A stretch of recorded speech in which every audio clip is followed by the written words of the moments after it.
مولاي صل وسلم دائما أبدا على حبيبك خير الخلق كلهم نبوي سيرت سيد الكونين والثقلين محمد په دې خبرونه کې به تاسو ته د رسول الله صلی الله علیه وسلم د ژوند حالات په تفصیل سره وړاندې شي.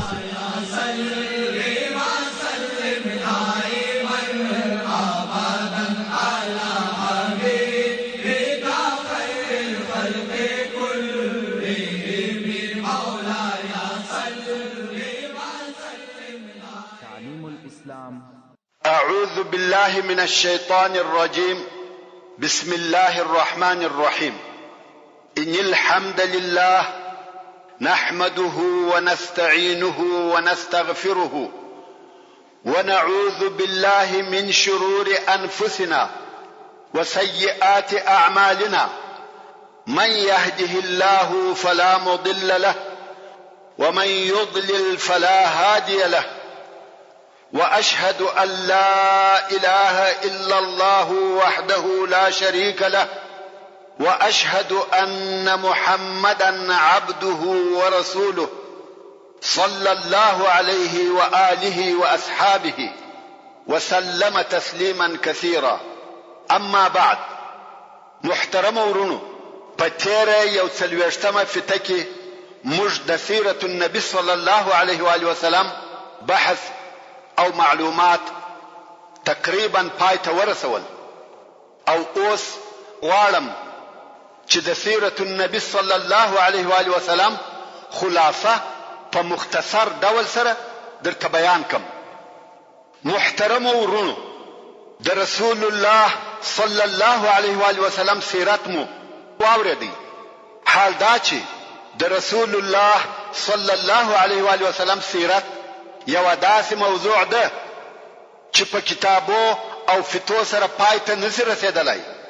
څونه چې ما وکولای سوای چې دغه سیرت بیان کم او پر هغه تبصره وکم، هغه می وکړه. خو تر ما وروسته به داسې خلق راسي چې تر دغه هم څو چنده زیاتې فایدې او حکمتونه ځینې راوباسي. لکه تر ما د مخه چې ډېر داسې علما تېر سوي دي چې په دې باره کې ډېر ګټور او فایدمن مضامین بیان کړي دي. حتی اوس هم په موجودو خلقو کې داسې کسان شته چې دغه زما تر بیان ښه او ښایسته ګټور او مفید بیان کولی شي. مګر دا چې زه غواړم چې د دغه ټول مبارک سیرت خلاصه په څو جملو کې درته بیان کم، دا ډېر سخت او مشکل کار دی. خو بیا هم زه غواړم چې د ضرورت په لحاظ زما د فکر پر اندازه د ټول سیرت خلاصه او نتیجه چې موږ په خپل ژوند کې ضرورت ورته لرو په 15 مادو یا 15 نقطو کې درته بیان کم، چې دغه 15 مادې د بشریت د اصلاح دپاره د رسول الله صلی الله علیه و آله وسلم د سیرت هغه اساسي نقطې دي. او دغه 15 مادې به زموږ د ټوله بیان شوي بحث خلاصه او نتیجه وي، او خامخا باید د دغه مبارک سیرت څخه د خپل ژوند د کامیابۍ دپاره یوه خلاصه او نتیجه را وباسو، چې دغه نتیجه ډېره مهمه ده. باید په خپله حافظه کې یې په ښه ډول سره وساتو. رسول الله صلی الله علیه و آله وسلم 23 کاله د نبوت او رسالت ژوند کړی دی. موږ د دغه ژوند لپاره کم نوم او کم عنوان انتخابولای شو. ممکن دوه نومه ورته کښېږدو. اول، د مځکې د اصلاح دپاره رسالت. دوهم، پر باطلو او شخصي ګټو د حق کامیابه کېدو قصه. د رسول الله صلی الله علیه و آله وسلم د رسالت پر 23 کلنی ژوند ممکن دغه دوه نومه کښېږدي، د مځکې د اصلاح د پاره رسالت، یا پر باطل او شخصي ګټو د حق د کامیابه کېدو قصه. متوجه اوسه، زه او ته د رسول الله صلی الله علیه و آله وسلم امت نه یو او نه غواړو چې د هغه پر لار ولاړ سو، بلکې هم یې امت یو او هم غواړو چې متابعت یې وکړو. نو باید زما او ستا ژوند هم دغه دوه عنوانه ولري. زه او ته هم باید په خپل ژوند کې دغه هدف او مقصد د پاره کوشش وکړو، یا د مځکې د اصلاح د پاره، یا پر باطل او شخصي ګټو د حق د کامیابه کېدو د پاره.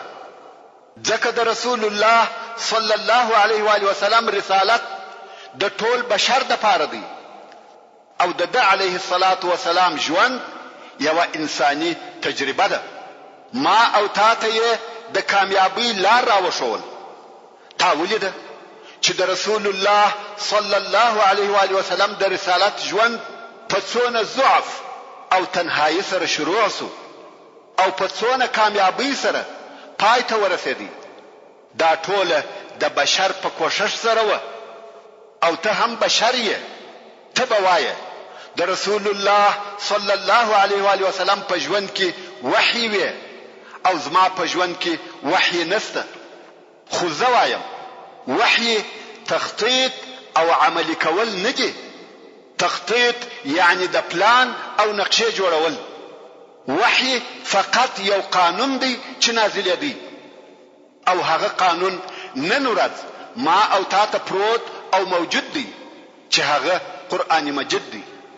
د ټولو مسلمانانو حتی د رسول الله صلی الله علیه و آله وسلم قانون قرآن مجید دی. ته به وایې د رسول الله صلی الله علیه و آله وسلم په ژوند کې معجزې پرتې وې، خو زه وایم چې معجزې و احداث ته تغییر نسی ورکولای.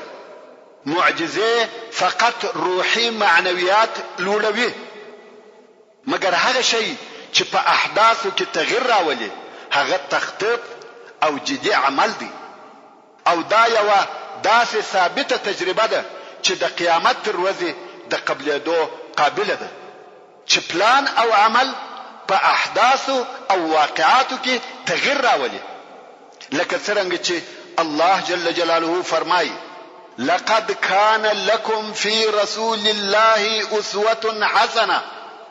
اوس نو ویلای سم ترڅو چې زموږ په ژوند کې دغه 15 ماده چې د سیرت النبی صلی الله علیه و آله وسلم خلاصه او نتیجه ده نسی پیدا، موږ په خپل ژوند کې تمدن، نهضت او ترقی نسو راوستلای. هغه 15 ماده چې شي دي زه به په تفصیل سره درته بیان کوم، او ته ښه متوجه اوسه. اول، فعال او مناسب پلان او تخطیط. پلان او تخطیط یعنی د یو شي د پاره صحیح نقشه جوړول او بیا د هغه نقشه جدي عملی کول. نو کته اوس د دوهم وار د پاره سیرت النبی صلی الله علیه و آله وسلم ووایه یا واوره، ته به ووینې چې هلته څنګه پلان او نقشه جوړېده او هغه بیا څنګه عملی کېده. نو پلان او تخطیط د نهضت او ترقی مقصد ته د رسیدلو او کامیابی د مهمو شرطو څخه دي. بلا پلان او تخطیط هیڅ کله نهضت او ترقی په وجود نشي راتلای. محترم ورونو، زموږ او ستاسو څخه هر یو په خپل ژوند او د خپل مسؤلیت پر اندازه باید خامخا پلان او نقشه ولري، او دا یې باید عقیده وي چې زه دغه پلان او تخطیط د عملي کولو مسؤل یم. یو وزیر باید دا عقیده ولري چې پس له 10 کلو زه دغه وزارت مسؤل یم، او زما څخه پوښتنه کیږي چې ما په دغه 10 کلو کې د خپل وزارت په متعلق ملک او وطن ته څه ترقي ورکړې ده. یو والی د خپل ولایت مسؤل دی، یو تاجر د خپل تجارت خانه مسؤل دی، یو باغوان د خپل باغ او زراعت مسؤل دی، د یوې فابریکې خاوند د خپلې فابریکې مسؤل دی. یو مسلمان د اسلام مسؤل دی. نو هر سړی باید د کار په شروع کې یو صحیح نقشه او پلان ولري، ځکه بې له پلانه او تخطیطه نهضت او ترقي په وجود نشي راتلی. او بیا د هغه پلان دپاره صحیح او جدي کار او عمل وکړي. یوازې د خولې په خبرو یې سر نه سر ورځي. دوهمه ماده صبر او قرباني. د ترقۍ دپاره به دې قرباني د وینې او روح تر حده پورې وي. سمیه رضی الله تعالی عنها دې په یاد ده، حمزه رضی الله تعالی عنه دې په یاد دی. د رسول الله صلی الله علیه و آله وسلم د مبارک مخ څخه دې د وینو بهیدل په یاد دي. ترقی او نهضت بې له وینو نشته. هر هغه څوک چې د روح او وینو و قربانۍ ته آمادګي نه لري، هغه دې په کور کې کښیني، د ترقی او کامیابی نوم دې نه یادوي. درېیمه ماده چې موږ یې د رسول الله صلی الله علیه و آله وسلم د سیرت څخه را ایستلی سو، تدریب او تعلیم دی. ستاسې په یاد دی چې رسول الله صلی الله علیه و آله وسلم د ارقم ابن ابي الارقم رضی الله تعالی عنه په کور کې خپل اصحابو ته فکری، روحانی، اخلاقی، سیاسی، ایمانی تدریب او تعلیم ورکاوه. او د هغه ځای څخه دغه عالی او متمیز جیل راووتی چې دنیا یې په نور ډکه کړه. که نن ورځ موږ خپل ځوانانو ته فکری، سیاسی، روحي، ایمانی، اخلاقی تعلیم ورنکو، د نهضت او ترقی امید هیڅ کله مه کوئ.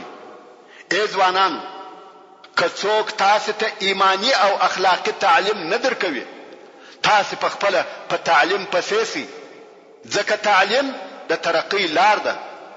لهو او لعب، عبث ژوند پرېږدئ. د رسول الله صلی الله علیه و آله وسلم د ژوند او سیرت څخه څلورمه نقطه د مخالفینو سره په ښه نیت او پراخه زړه ژوند کول دي. ستاسې په یاد دي چې رسول الله صلی الله علیه و آله وسلم د مدینې منورې و مختلفو طوائفو ته چې د مختلفو دیانتو تابع وه یو قانون جوړ کړي. ستاسې په یاد دي چې رسول الله صلی الله علیه و آله وسلم د مځکې و پاچاهانو ته لیکونه لیږل. ستاسې په یاد دي چې د حدیبیې صلح یې ولیکل. دا ټوله د مخالفینو سره ژوند کول وه. خو دا معنا نه لري چې زه به تر خپل حق تیریږم. هو، د مخالفینو سره ژوند کوم، خو خپل حق هم حتما غواړم او په خپل دین سره عزیز او محترم یم. ای هغه مسلمانانو چې په غرب کې اوسېږي، هلته اوسېږي، مګر دا هم په یاد ولرئ چې په خپل دین سره ونه شرمېږئ. پام کوه چې هغه عزت چې تاسې په خپل دین سره لرئ د لاسه ور نه کئ. په خپل دین معززه اوسئ، په خپل دین سره فخر کوئ او خپل لاسونه په خپل حق پورې ټینګ ونیسئ. تا ولیده چې رسول الله صلی الله علیه و آله وسلم که په زور و که په رضا خپل حق خامخا اخستی. و قریشو ته ویل ما او خلق سره پرېږدئ، د دعوت د کار څخه یې په هیڅ طریقه سره لاس نه اخیستی، مګر په حلف الفضول کې هم ورسره داخل وو. د رسول الله صلی الله علیه و آله وسلم د ژوند څخه پنځمه ماده اصل په اسلام کې صلح ده، نه جنگ. جنگ هغه وخت مابین ته راتلای سي چې مسلمانان ورته مجبور سي. مثلا غدر او خیانت ورسره وسي، یا د رسالت د رسولو څخه چې دعوت، امر بالمعروف او نهي عن المنکر دي منع کړه سي. رسول الله صلی الله علیه و آله وسلم به همیشه ویل ما او خلق سره پرېږدئ. ورونو، ستاسې د بدر، احد، خندق غزاوې په یاد دي؟ د ټولو سبب دا و چې قریشو مسلمانان و تبلیغ او دعوت ته نه پرېښول، خو چې بیا قریشو په حدیبیه کې صلح وغوښته، صلح ورسره وسوه. د خیبر جنگ هم د صلح دپاره و. نو اصل په اسلام کې صلح او امان دی، نه د وینو د تویولو شوق. که د مکې مکرمې په فتح کې د رسول الله صلی الله علیه و آله وسلم د وینو بهولو اراده وای، د وینو ولې به بهولي وای، او دا کار یې ونه کړ، ځکه صلح او امان یې غوښته. شپږمه ماده د وطندارۍ فکر. موږ ټوله که ازبک یو که تاجک، که پښتون یو که هزاره، د یوه وطن اوسېدونکي یو. ستاسې په یاد دی چې رسول الله صلی الله علیه و آله وسلم په مدینه منوره کې څنګه قانون جوړ کړي، او دا یو کوشش وو چې موږ ټوله په یوه وطن کې د وطندارانو په صفت سره واوسېږو، که څه هم په دین او دیانت کې فرق او اختلاف سره لرو، که څه هم نن ورځ په موږ کې سنی او شیعه موجود وي، خو د وطندارۍ فکر باید د دماغ څخه ونه باسو. ستاسې په یاد دی چې رسول الله صلی الله علیه و آله وسلم نه غوښته چې د مکې مکرمې مسلمانان په هغه جنگ کې ګډون وکړي چې د مکې مکرمې د کفارو پر ضد کېدی. دا ولې؟ ځکه دوی په مکه مکرمه کې مواطنین و، او دا نه و صحیح چې دوی د خپلې هغه ټولنې پر ضد وجنګیږي یا ودرېږي چې دوی هلته اوسېږي. په دغه مقصد پوه سواست. اومه ماده د رسول الله صلی الله علیه و آله وسلم په ژوند کې د مسلمانو ښځو طبقه سیاسي، اجتماعي، اسري فعال قوه بلل کېده، خو نن ورځ د ځینو مسلمانانو د طرفه د ښځو پر طبقه بدبختانه ډیر ظلم کیږي، او متاسفانه دغه ظلم هم د اسلام په نامه پر کیږي. حال دا چې اسلام د دغه ظلم څخه بری او بیزاره دی. ترڅو چې د ښځو د طبقې څخه دغه ظلم پورته نسی، په علم او پوهه مسلحه نسی، نهضت او ترقی ته لار نسته. ښځه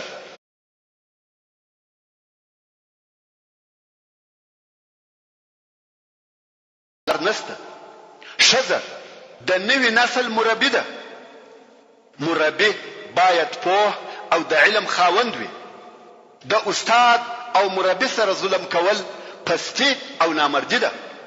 خو هو ښځې مو هم باید د الله او رسول الله د اوامرو تابع وي. د اسلامي رسالت بیرغ یې په لاس کې وي. هر هغه ښځه چې په اسلامي محیط کې د اسلام تر قانون د باندې غربي رواجونه غواړي، هغه د کفارو د لاس شیطانی آله ده. اتمه ماده فن او ثقافت. فن او ثقافت د نهضت او ترقی د بیرغو څخه یو بیرغ دی.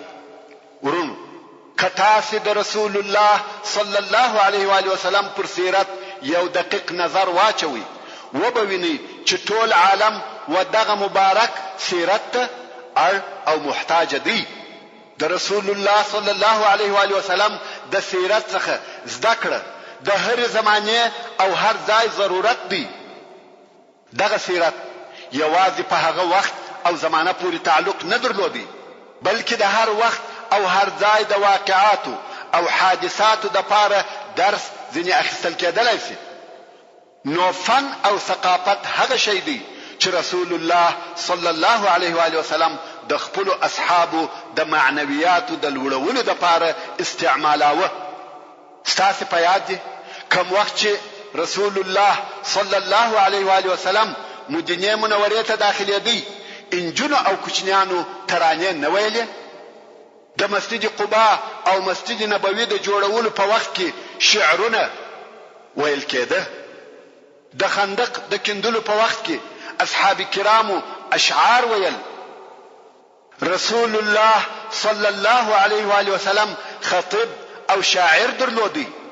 نو د نهضت او ترقی د پاره فن او ثقافت مهم دي. نهمه ماده د رسول الله صلی الله علیه و آله وسلم سیاست د خلقو جمع کول، یو ځای کول او متفق کول و، نه د خلقو پاشل او متفرق کېدل. خو بدبختانه موږ اوس خلق د مذهب پر اساس سره پاشو، د فقهي اختلافاتو پر اساس سره ویشو، د ژبې او منطقې پر اساس سره جلا کوو، نو ځکه امت مو ټوک ټوک او پاشلی دی.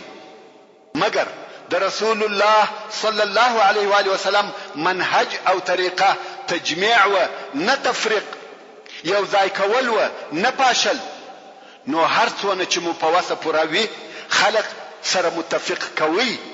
تاسو په ټول سیرت کې وګورئ چې رسول الله صلی الله علیه و آله وسلم څنګه خلق سره متفق کول. لسمه ماده د رسول الله صلی الله علیه و آله وسلم دینی خطاب. ورونو، رسول الله صلی الله علیه و آله وسلم د هر وخت سره مناسب دینی بیانیه ارادولې. کم وخت چې د مسلمانانو په مابین کې ورورګلوي او محبت ته ضرورت وو، هلته د اخوت آیاتونه او احادیث نازلېده. د جهاد په وخت کې د جهاد آیاتونه او احادیث ویل کېده، او بیا چې به جهاد نه وو، نه د جهاد آیاتونه و او نه احادیث. نو زموږ په ټولنه کې باید دینی خطاب د هغه حالاتو سره موافق او مناسب وي چې موږ ژوند پکښې کوو. د منبرو وعظونه او نصیحتونه مو باید داسې نه وي لکه 100 کاله د مخه چې وه. باید د وعظ او دینی لارښوونو طریقه مو د اوسني وخت او هغه حالاتو سره موافقه وي چې موږ ژوند پکښې کوو او ضرورت ورته لرو.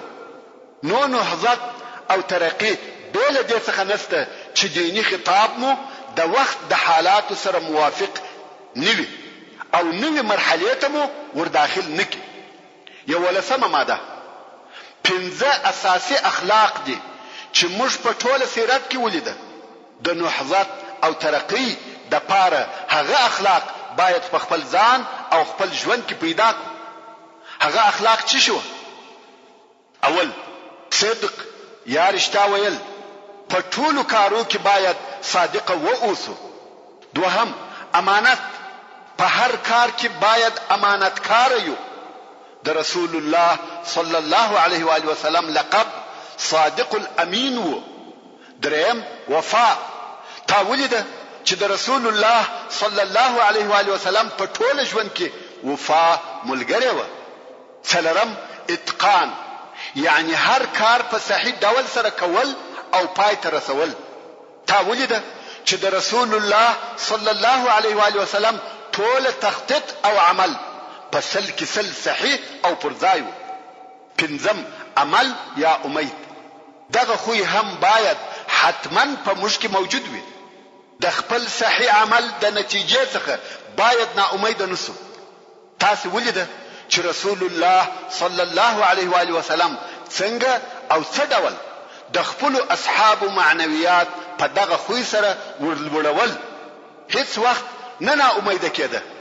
اوس هم په ځوانانو کې هغه څوک ورسول الله صلی الله علیه و آله وسلم ته حبیب دی چې نه نا امید کیږي، او نور خلق هم نه نا امید کوي، او هغه څوک کښته او ناکام دي چې وایي پرېږده یې فایده نه کوي. نا امیدي په خلقو کې مه پیدا کوي. امید د کامیابی لار ده. 12مه ماده د ملت او رعیت د رای او نظر احترام. د خلقو د رای قبلول، خلق په آزاد سره خبرو ته پرېښول. دا هغه منهج او طریقه ده چې رسول الله صلی الله علیه و آله وسلم په خپل ژوند کې عملي کول. تاسو نه ولیده چې رسول الله صلی الله علیه و آله وسلم په بدر کې د یو سړي د رای په سبب خپل نقشې ته تغییر ورکړ. د خندق په غزا کې د سلمان فارسی رضی الله تعالی عنہ په رای سره په جنگ کې یو نوې طریقه اختیار کړه. د خیبر په غزا کې حباب ابن المنذر رضی الله تعالی عنہ ورته وویل یا رسول الله دغه ځای د اړولو د پاره مناسب نه دی. رسول الله صلی الله علیه و آله وسلم وفرمایل حاضر یا حباب، او هغه ځای ته تغییر ورکړي ځکه د هغه خبره صحیح وه. نو د ملت او خلقو د فکر او نظر احترام کول او د هغو و خبرو ته غوږ نیول په خلقو کې نږدېوالی راولي. او که چیرې قائد یا حکومت یا د حکومت رئیس دا فکر کوي چې موږ قوي یو ځکه خلق او د خلقو رای زموږ سره دي، د معارضې یا منافس یا په اوسنۍ اصطلاح د حزب اختلاف په مخ کې درېدلی سو، دلته نو نهضت او ترقي په وجود نشي راتلی. نهضت او ترقي بې له احترام څخه د خلقو د رای نشي راتلی. که د خلقو رای او نظر واورېدل سي په هغو کې دغه حس پیدا کیږي چې موږ د دغه وطن یو او زموږ رای قابل د اعتبار ده. او بې له دې څخه چې د خلقو یا ملت و رای ته اعتبار ور نکړه سي، که موږ هر څونه د ترقۍ نارې هم ووهو فایده نه لري. 14مه ماده په خبرو او بیان کې د خلقو او ملت حریت او ازادي. ورونو بخښنه غواړم چې زه په پوره صراحت سره دغه خبرې کوم او هم یې باید خامخا وکم ځکه دا د رسول الله صلی الله علیه و آله وسلم سیرت دی او دا یو لوی امانت دی. څوک د زما څخه په واضحه او صریحه خبرو نه خفه کیږي ځکه زه نسم کولای چې د سیرت النبی صلی الله علیه و آله وسلم په بیانولو کې د بل چا مراعات وکم. او دغه حق خبري په دې سبب سره کوم چې د قیامت په ورځ د خپل رب جل جلاله په حضور کې دغه حق ویلو سره ودرېږم او ورته وایم یا رب ما و خلق ته حق وویل، هغه چې پر ما و د هغه تبلیغ مې وکړي. ورونو ترڅو چې و خلق ته په خبرو او بیان کې پوره حریت او ازادي ور نکړه سي، دغه د عنف او شدت کار نور هم زیاتیږي. ځکه که د ملت د افرادو څخه یو څوک و نه کولای سي چې د خپل وطن په باره کې وږغیږي، د خبرې او نظریات سانسور سي، د هغه د خپل وطن څخه ښه نه راځي. حتی دا احساس هم نه کوي چې زه د دغه وطن د افرادو څخه یو فرد یم. 14مه ماده د نهضت او ترقی د پاره یو داسې قائد ته ضرورت شته چې خلق د هغه پر شاوخوا را وګرځي او راټول سي. تا د رسول الله صلی الله علیه و آله وسلم په سیرت کې ولیده چې خلقو څونه شدید محبت او څونه ټینګ ارتباط ورسره درلودي. حتی غربیان په تعجب کې دي چې رسول الله صلی الله علیه و آله وسلم سیاستدان که عسکری قومندان وو، رهبر که قائد وو، حاکم که نبی وو، خو موږ وایو هغه دغه ټوله وو. هغه د مځکې د اصلاح د رسالت خاوند وو. نن ورځ هم موږ و دغسې مؤمن قائد ته ضرورت لرو چې خلق پر راټول سي او محبت ورسره ولري، د خلقو غمخور وي او په ایمان و نه شرمېږي. یوازې په مناسباتو کې د ایمان خبرې نه کوي بلکې په هر لحظه او هر کار کې د ایمان حس او احساس پکښې موجود وي. نهضت او ترقی بې له دغسې قاعده په وجود نشي راتلی. 15مه او اخیره ماده ایمان د کامیابی سبب دی. که ایمان نه وای صحابه کرامو ولی خندق کندي، که ایمان نه وای ولی په خندق کې قرباني ورکولې، که ایمان نه وای ولی په احد کې ځانونه و مرګ ته سپارل، که ایمان نه وای ولی د حدیبیه صلح قبلول، که ایمان نه وای سمیه رضی الله تعالی عنها ولی وجل کېده، که ایمان نه وای داسې نور ډېر کارونه دي چې نه به کېدلی. ورونو هر هغه څوک چې په اسلامي ملکو کې نهضت او ترقی غواړي او دا یې عقیده وي چې دین او ایمان خپل ځان ته جلا ځای لري، په دنیوي امورو کې د دین او ایمان خبرې پرېږده. هغه څوک د دغه منطقو د افرادو یا د خپل ملت په حقیقت نه پوهیږي. د اسلامي ملکو افراد یا امت مسلمه بې له یوې ژبې په بل څه نه پوهېږي چې هغه د دین او ایمان ژبه ده. هغه مهم شی چې د اسلامي ملکو د افرادو که نر دي که ښځې، که لویان دي که کوچنیان، په وجدان او ضمیر کې شخ او پروت دی، د هغه نوم ایمان دی. که ته غواړې چې ترقي راولې او ملت ته په خطاب کې ووایې موږ مو د دین سره کار نه لرو، هر یو او د دین سره پوهیږي، خو د وطن د ترقی د پاره کار وکړي، دا د خولې خبرې دي، هیڅ مثبت تاثیر نه لري، ځکه د دغه کار د پاره کم عقیدوي او وجداني باعث او ورکشونکی نشته. محترم ورونو، زموږ د بحث پاتې حصه به ان شاء الله تعالی په راتلونکي کې واوري. سبحان ربك رب العزة عما يصفون وسلام على المرسلين والحمد لله رب العالمين.